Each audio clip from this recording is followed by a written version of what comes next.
Chegou a hora de ouvir um podcast sem mistério, onde saúde e bem-estar é um papo levado a sério. Você está ouvindo o podcast Saúde Sem Mistério, um projeto de extensão do IDOMED que une estudantes e especialistas para trazer informação clara e confiável sobre saúde e bem-estar. Bem-vindos a mais um episódio do podcast Saúde Sem Mistério. Meu nome é João Pedro Borba, aluno do 5º período da Faculdade Estácio IDOMED de Jaraguá do Sul. E hoje um convidado muito especial, o professor Marcão. Vamos falar sobre o tema metacognição e técnicas de estudo. Fala um pouquinho sobre você. Olá, João. Olá a todos. Eu sou o professor Marcos, sou profissional de educação física, sou mestre em educação, sou coordenador pedagógico do Programa Cultivar e do Projeto Evoluir e trabalho tanto com desenvolvimento de projetos educacionais e com formação de professores da educação básica e pelo Brasil. Professor, o que é metacognição e por que esse tema é importante para os estudantes? João, essa pergunta ela é bem complexa, porque a gente está falando de um tema que ele não é muito trabalhado, seja na educação básica e até no ensino superior, né?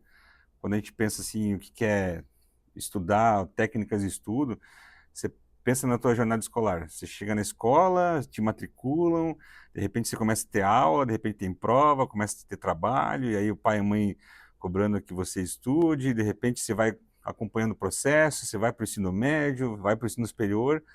Então, quantas vezes que você parou para conversar sobre o que é estudar, quais são as técnicas de estudo, né? E até chegar nessa palavra metacognição. Isso aconteceu comigo também, porque eu só fui ter uma noção desses temas na graduação. Quando eu fiz a licenciatura, a gente teve uma disciplina chamada didática, aí que eu fui começar a entender o que era a prova, como se montar a prova, o que é didática, metodologia. Então eu pensei, nossa, 17 anos de educação básica e de repente é isso agora, eu não sabia, né? E a palavra metacognição, no mestrado, foi a primeira vez que eu escutei ela, né? Eu tive um professor de filosofia da educação, o professor Celso Kramer, e ele começou a trazer esse tema, né? E ele falava assim, a metacognição é a gente pensar sobre o que a gente está pensando. Eu falei, como assim? Peraí, não estou entendendo isso. Daí ele falou, olha, daí ele deu um exemplo, assim, ó, quando você escrever, é uma estratégia de metacognição. Eu falei, opa, como assim? Não entendi de novo. Ele, não, quando você escreve, ali naquela papel, né, com aquelas letras, está o teu pensamento ali. E quando você vai ler o que você escreveu, você está pensando sobre o que você pensou. Eu falei, opa, olha só que interessante. E eu acho que esse tema é importante para os estudantes, né, os acadêmicos e para quem acompanhar esse podcast, porque justamente para poder pensar sobre isso, né, e pensar que o nosso cérebro sempre vai esquecer a maioria das informações que a gente tem durante o dia. Ele é especialista nisso. Então, estudar é basicamente como eu vou romper essa barreira ou fazer com que o meu cérebro se esqueça menos e retenha mais informação, né? Então, metacognição vem a palavra meta vem do grego, né, que é além da cognição, além do pensamento, né? E basicamente, assim, a metacognição ela precisa tanto da questão do metaconhecimento, que é você saber os seus pontos fortes e fracos, né, mas também do metacontrole, que aí entra a parte de funções executivas e tudo mais. Quais habilidades precisamos ter para o funcionamento cognitivo? Metacognitivo. Boa pergunta. Bom, basicamente, a metacognição ela depende de dois fatores. Primeiro, das funções executivas, né? Então, elas são cruciais e todas essas habilidades de planejamento, de análise, de antecipação, de inibição, de organização, elas fazem parte desse mecanismo da metacognição. E aí, em segundo, as estratégias de aprendizagem, né? Então, acho que esse tema, se a gente conseguir conversar tanto sobre as funções executivas e as estratégias de aprendizagem, elas são o que estão presentes em toda essa discussão sobre metacognição. Então, professor, e o que são as funções executivas? João, funções executivas, elas são habilidades mentais que regulam o nosso comportamento e nosso pensamento. E quando a gente fala habilidade, é interessante que a palavra habilidade, toda habilidade a gente pode treinar ela, né? A gente desenvolve ela. E essa habilidade ela é desenvolvida através das nossas experiências. Então, as funções executivas, a gente começa a desenvolver elas na primeira infância. Quando a criança brinca, quando ela joga, quando ela pratica esporte, ela está desenvolvendo essas funções executivas junto com a convivência com os pais, né, com os responsáveis que vão começando a trabalhar com a questão de disciplina, de regra, de limite, né, e aí automaticamente na escola, na educação básica, e a gente vai aprimorando elas ao longo da vida. Qual a técnica de estudo mais eficiente que você já usou e por quê? Bom, a técnica de estudo mais eficiente que eu já usei, eu gosto muito de anotar à mão, assim, palavras-chave. Não à toa, estou aqui com o meu papelzinho com algumas palavras-chave aqui, e tentar, de alguma forma, explicar aquilo que eu quero compreender, o que eu estou lendo, né? Eu acho interessante frisar isso, porque acho que eu vou trazer aqui, no meu caso, até o papel da rede social, ou como que vocês estão fazendo aqui, porque hoje a gente tem essa tecnologia que ajuda a gente a tentar externar aquilo que a gente está pensando, pesquisando, estudando, né? Então, toda vez que eu leio um assunto, né, uma pesquisa, algo que me interessa e que eu quero aprofundar, eu anoto, né, faço as minhas anotações pessoais e eu tento usar a minha rede social para tentar externalizar isso, né, tentar explicar de uma outra forma para que as pessoas, quem me acompanha, ou os meus amigos ou conhecidos, né, até outros professores que eu vou conhecendo pelo Brasil, eles possam também fazer parte dessa discussão, sabe?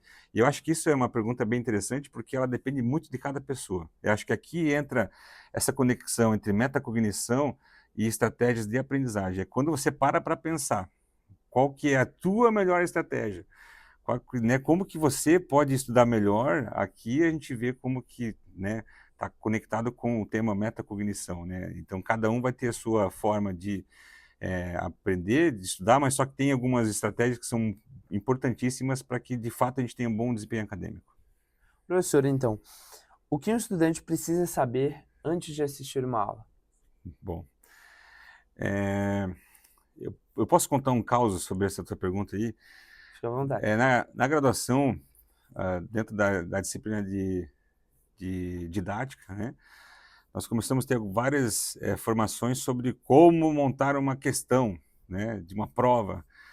Até então eu nunca tinha pensado nisso, né, como montar uma questão para, né, fazer uma prova para os meus alunos, ou para uma questão de ENAD, né, um simulado de ENAD, enfim. E aí, toda questão, ela tem um texto, seguido de um comando e os distratores, né? E eu pensava, olha, agora é a primeira vez que eu estou pensando por que tem aquele texto ali. E aí, na época, a professora, ela falava assim, olha, esse texto que antecede a pergunta e a questão, ele é para situar o estudante, né, ou quem vai fazer a prova, porque imagina uma prova com 40 questões de vários assuntos aleatórios, de repente você vai com uma pergunta, uma resposta, você precisa deixar na mesma frequência da mente ali de quem vai fazer a questão, qual que é o assunto, né, colocar no radar dele. Eu falei, opa, eu vou conectar isso com uma palavra que a gente tem na moda, que é o prompt, né? Hoje a gente tem a inteligência artificial, né? E aí o que se fala hoje para que você possa ter uma boa experiência com a inteligência artificial é você fazer um bom prompt, né? Você dá lá os comandos, né, que você precisa para você ajustar a máquina para que de fato ela te dê uma resposta mais assertiva. Eu acho que esse é o primeiro ponto de partida quando eu penso assim, ó, como se preparar para a aula, né? É como que eu vou, né, sintonizar o meu corpo, minha mente para aquilo que vai acontecer. Então, você imagina que na escola você tem várias disciplinas. Então, de repente, você muda de uma disciplina para outra. Então, como que você vai preparar, né, o teu prompt, a tua mentalidade para aquilo? Desde que, que disciplina que eu vou ter agora? Eu tenho material para essa disciplina, né? Vou me organizar para que isso aconteça. Eu vou tentar lembrar o que eu já aprendi. É uma forma de você criar esses pequenos prompts ali, você, né, fazer teu ajuste, né, do teu corpo, do teu pensamento, para ter essa boa sintonia, né? Eu acho que isso é muito importante, né? Seja na educação básica e até na graduação. Eu chego lá, vou ter muda um pouco, né? Porque na graduação, às vezes é uma disciplina a tarde toda ali, né? Ou a manhã toda, ou a noite toda. Então, mas mesmo assim, então já ter essa preparação, né? Como se fosse no esporte, um alongamento, né? Vou me preparar para o jogo. Então, cuidar desse prompt. Eu acho que uma outra questão que é muito difícil, eu acho que esse é um ponto mais sensível que não depende só do aluno, mas depende também do professor, é cuidar com os distratores, né? Você inibir as informações concorrentes e você prestar atenção na aula. Conversa com um aluno, com um colega, é celular, é computador com várias abas. Eu acho que isso é uma estratégia crucial assim para que o acadêmico, o estudante, ele tenha um bom desempenho, né? Como que eu vou inibir os distratores e prestar atenção naquilo que é importante. E aí eu acho que não é um papel só do aluno. Na docência a gente trabalha muito isso, como que a gente usa metodologias, recursos para que a gente tenha essa atenção do aluno. Mas isso é um ponto importante. Isso precisa dessa, né, da função executiva, desse freio inibitório, de você conseguir inibir esses distratores e prestar atenção na aula, né?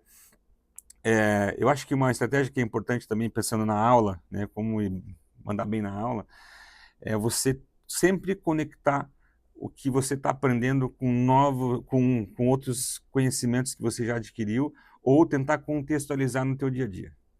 Então, a cada informação nova que o professor traz para a sala de aula, tentar conectar com, isso aqui eu já vi em outra disciplina, isso aqui eu já vi com outro professor, isso aqui eu já vi com outra área, isso aqui eu já vi alguma pesquisa, ou tentar, mas saindo daqui agora, ou no meu dia a dia, lá em casa, com a minha mãe, com o meu pai, na minha vida, como é que isso eu consigo enxergar?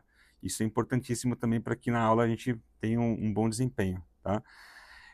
Agora, pensando em termos de estratégia, né, aí acho que é uma coisa que aí entra um pouco naquela discussão sobre estratégias da aprendizagem, assim, um é mais sinestésico, o outro é mais visual, isso é um neuromito, não tem isso, né?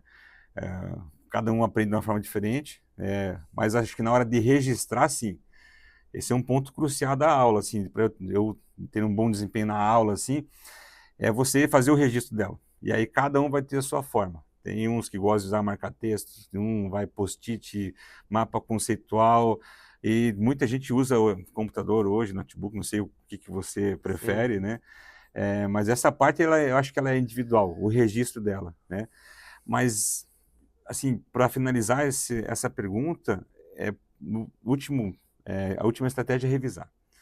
Eu acho que tudo isso vai fazer com que o estudante tenha uma boa experiência, uma boa participação na aula. É você preparar a tua mente para aquilo, né, o que eles chamam de mindset, é você tentar inibir os distratores, é você conectar os assuntos com outros assuntos, com a tua vida, né, teu cotidiano, é você achar qual é a tua melhor forma de registrar, se ela é física, digital, enfim, mas o mais importante é revisar, né, porque a aprendizagem é isso.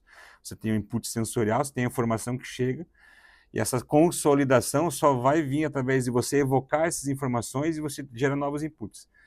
Entendeu? Então, a revisão é isso, é você evocar essa informação enquanto o professor, né, a disciplina, a matriz curricular vai te proporcionando esses novos inputs. A gente tem aí todo um caldeirão que vai influenciar nessa aula perfeita. Bem legal, bem legal. Professor, estudar por muitas horas seguidas realmente funciona ou é melhor estudar em blocos menores? Blocos menores, com certeza, né? Até esse podcast demorasse 3 horas, o pessoal acho que não ia, não ia mais querer acompanhar. O ser humano não consegue se concentrar por muito tempo, né? Os especialistas falam que o tempo ideal seria no máximo 50 minutos, né, de você programar um estudo. E você fazer pausas, e principalmente pausas ativas, né? Mas o pausa ativa não é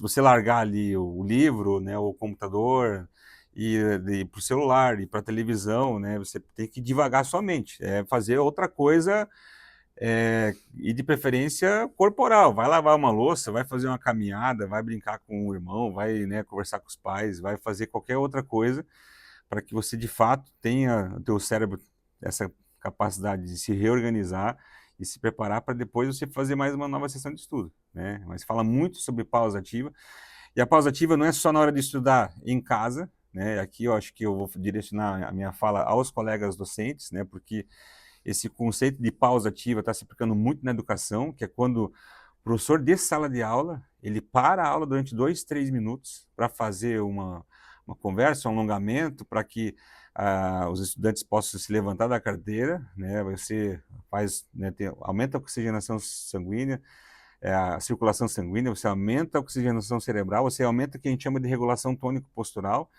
e aí o estudante volta para a carteira mais pronto para prestar atenção, sabe? Então, a pausa ativa não é somente quando eu estou lá em casa estudando, né? Eu vou me organizar, quero estudar naquele horário ali, então eu já sei que eu vou fazer uma pausa, para se eu quiser estudar de novo, depois eu vou dar um tempinho para isso acontecer, mas em sala de aula, aos colegas docentes que acompanham esse podcast, é isso, né? A pausa ativa ela é importantíssima também para a sala de aula. Professor Marcos, então, o que seria o método Pomodoro? E realmente melhora o desempenho ou é superestimado? João, Pomodoro, o método criado por um professor chamado Francesco Cirillo na década de 80, e o pessoal usa também na hora de estudar, né? Mas a gente vê muito pessoal na hora de trabalhar. Eu uso na hora de trabalhar, né? Consiste em você fazer blocos de 25 minutos, onde você vai desligar tudo, vai focar só naquilo. Depois de 25 minutos, você vai fazer 5 minutos de qualquer outra coisa. Depois você vai para mais 25 minutos. Só que assim, ó, essa pergunta, ele funciona ou não funciona, depende. Depende do teu sono. Se você estiver sonolento, não vai ter método nenhum que vai funcionar. Então, assim, a melhor estratégia hoje que a gente tem para estudar é ter uma boa qualidade de sono, ponto. Uma boa qualidade de sono é crucial para a aprendizagem. Depende da motivação, a tua motivação para aquilo, então por isso que para o trabalho, né, eu preciso trabalhar, então acaba utilizando mais. Mas acho que tem outros métodos, né? Tem um método chamado de Feynman, né? Que foi criado por Richard Feynman, que é bem interessante. Ele foi um cara que ganhou um prêmio Nobel, que ele consiste da seguinte forma: primeiro você vai pegar um tema e eu vou estudar sobre esse tema. Tudo que eu puder ler, vídeo, tudo que eu puder estudar sobre esse tema e de preferência eu anotar à mão, eu vou estudar. No segundo momento você vai tentar explicar isso para alguém, explicar isso para o teu pai, para tua mãe, para o teu amigo, para algum grupo de estudo, né? E aí, nesse explicar, você anota os seus pontos fracos ali, né, onde você gaguejou, que você teve uma insegurança, enfim, ou que você sabe que você não soube explicar aquilo. E, por fim, que depois vai se tornar assim um próximo passo do que eu estudar, né? Aquilo ali foi uma limitação tua dentro do teu processo de estudo. E, por fim, tentar simplificar, né? A linguagem, o exemplo, as analogias, né? Então, é um modelo bem interessante que vem como um complemento, sabe? Que você vai estudar, você vai tentar explicar, simplificar isso e anotar os pontos fracos ali, que, né, as tuas incertezas, a tua insegurança com relação àquele conteúdo. Legal. Professor, então, fazer resumos à mão ajuda mais do que digitar?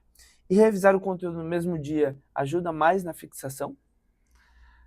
Boa pergunta, João. Fazer resumo à mão ajuda mais, com toda certeza, só que tem, assim, algumas questões disso. Por quê? A gente não pode ignorar que a gente vive num mundo digital, né? E a tecnologia ela é importante. Imagina na escola, quando uma criança ela digita uma palavra no computador e já tem a correção da grafia, é um feedback espontâneo já, imediato. Isso vai ajudar ela a entender como que ela tem que escrever aquela palavra, enfim. Então a tecnologia ela não é assim um vilão, né? Só que o que acontece? Eu vou falar até com uma experiência no ensino superior. Eu via muito acadêmico com notebook, né? Só que quando você está usando um computador, quando você está usando a tecnologia, ou o celular, enfim, um tablet, você está, muitas vezes, escrevendo um volume muito maior de informação do que você precisaria. Então, escrever à mão vai fazer com que você selecione melhor as palavras, os conceitos que são realmente necessários, e o teu cérebro vai se organizar melhor. Então, o escrever à mão ou escrever no meio digital, esse é o problema. Eu vou ter, às vezes, um volume de informação e eu vou escrever coisas em demasiado que não seria tão importante assim do que escrever à mão. Eu acho que, eu vou dar uma de Thanos aqui, acho que o equilíbrio seria o meio, como conciliar assim, o meio digital, né? Desde que você não se torne um escrivão assim, e transcreva toda a aula do professor ali para um documento do Word, mas também agora não vai transformar tudo em papiro agora e vamos ficar com um calhamaço de folha, né? Então, como chegar nesse meio termo, mas escrever à mão é importante. E aqui acho que chega no ponto central do podcast, que é o que, cara? É a revisão, né? E essa revisão, ela tem que ser ativa. Porque o registro, a gente tem várias formas, e você tem assim, Inclusive tem estudo que fala que o aluno bater foto, né, ou o professor mandar slide para o acadêmico não funciona 100%, tá? Isso é um mito, né? A melhor forma que tem é você registrar, você ler, do que ficar só acompanhando o resumo de slide. Mas o registro, né, e como que eu tenho acesso a essa informação é o primeiro ponto. Agora, a questão crucial é a revisão ativa. Então, a revisão ativa, o que que é? É quando eu vou tentar revisitar aquele conteúdo, mas sem tecnologia. Eu vou tentar lembrar, eu vou tentar, né, vocalizar, né, através de uma fala interior, ou tentar explicar para alguém, mas quando você, sem recurso algum, tenta localizar aquela informação, né, aquele estudo que você, né, o conteúdo que você precisa, isso é uma revisão ativa. E essa revisão ativa ela é crucial para a aprendizagem, né, e também no mesmo dia também ela é importante. É importante eu espaçar ela. Eu estudei um assunto hoje, né, né, você passou o dia aqui, né, na instituição. Então é importantíssimo você revisar alguma coisa de forma ativa, porque isso vai ajudar durante o sono a consolidar essa aprendizagem. E é importante que nos próximos dias você também faça essa revisão e também de forma ativa, tá? Isso vai conseguir garantir aí um bom processo de aprendizagem. Professor, estudar ouvindo música atrapalha ou ajuda na concentração? Atrapalha. Eu sei que isso é uma polêmica. Tem um conceito que a gente chama de loop fonológico, né? A memória de trabalho, né, ela começa com esse loop fonológico. Você imagina assim, João, você está lendo um texto e você começou a ler ele, de repente você está no final de uma frase comprida, num parágrafo, você já não lembra do começo. O que acontece? Esse loop fonológico, ele é que começa, né, a estimular essa área responsável por essa memória de trabalho. Que é essa voz interior, que você está lendo um texto, parece que você tem tua voz está lendo, tem uma voz conversando contigo ali enquanto você lê. Então você imagina que você está lendo um texto, e aí tem uma música, e essa música com uma letra, ela vai concorrer diretamente com a sua memória de trabalho. Ela vai atrapalhar o teu estudo. Então, vai ter estudo que vai falar que a música clássica, a música que não tem uma voz junto com alguém cantando, e inclusive até tem estudo que fala que uma música em língua estrangeira, ela vai afetar esse loop fonológico. Então, assim, estudar ouvindo música, cara, não funciona. Trabalhar, fazer outra coisa, pode ser que funcione, mas na hora de estudar, não. Então, qual o papel da repetição espaçada no aprendizado a longo prazo? Legal, João. Repetição espaçada, a gente está falando de uma estratégia importante que é como a gente organiza nosso tempo, organiza nosso estudo. Organizar é crucial para a gente ter um bom desempenho acadêmico, sabe? De você pensar assim, ó, colocar isso como uma rotina mesmo. O corpo humano precisa de rotina. Criança, adolescente, o adulto precisa de rotina. Então, eu pensar assim, ó, eu não vou ficar 5 horas estudando, né? Não, eu vou fazer o seguinte, eu vou colocar assim, um período ali de meia hora, de 50 minutos, e é só isso, né? Eu vou fazer isso no próximo dia, essa revisão ativa, né, sem uso de tecnologia, né? E esse espaçamento vai ser importante para esse processo de consolidação da aprendizagem, porque esse mecanismo de input sensorial é evocar essa memória. Então, num dia você vai gerar esse input, e no outro dia você vai evocar isso, né? E tendo uma boa noite de sono, vai ser importante para consolidar. Porque às vezes, varar a noite até de madrugada, até 2, 3 horas da manhã estudando, para você estudar 100% do que você planejou, é melhor que você estude só 50% e vai dormir pelo menos 7 horas por dia, para você ter uma boa noite de sono e, de fato, você conseguir memorizar aquilo que você se propôs a estudar, do que, não, vou ficar estudando 4, 5, 6 horas, vou até a madrugada, vou ter uma noite péssima de sono, outro dia vou me concentrar assim, de uma forma péssima, sabe? Então, para isso que serve essa repetição espaçada, né? Você organizar isso em pequenas sessões, no máximo 50 minutos, e principalmente seguido de uma revisão ativa, né? E esse ativo é você tentar localizar essa informação. Fecha o livro, li o texto, fecha, tenta falar em voz alta, tenta explicar para alguém, tenta escrever aquilo que você leu, aquilo que você estudou, então isso vai ajudar nesse processo. Melhor ter uma noite de sono boa do que ficar tomando bastante energético, café, vai consolidar melhor as informações ali, né? Com certeza, entre estudar 100% do conteúdo, uma boa noite de sono, vai para uma boa noite de sono, né? Que aí tanto o estudo quanto consolidar essa aprendizagem depois vai ser importante. Então, professor, Estudar em grupo ajuda ou atrapalha? Ajuda, com toda certeza. Se você não tem um grupo de estudo ainda, pode começar a organizar. João, por que estudar em grupo ajuda? Tá?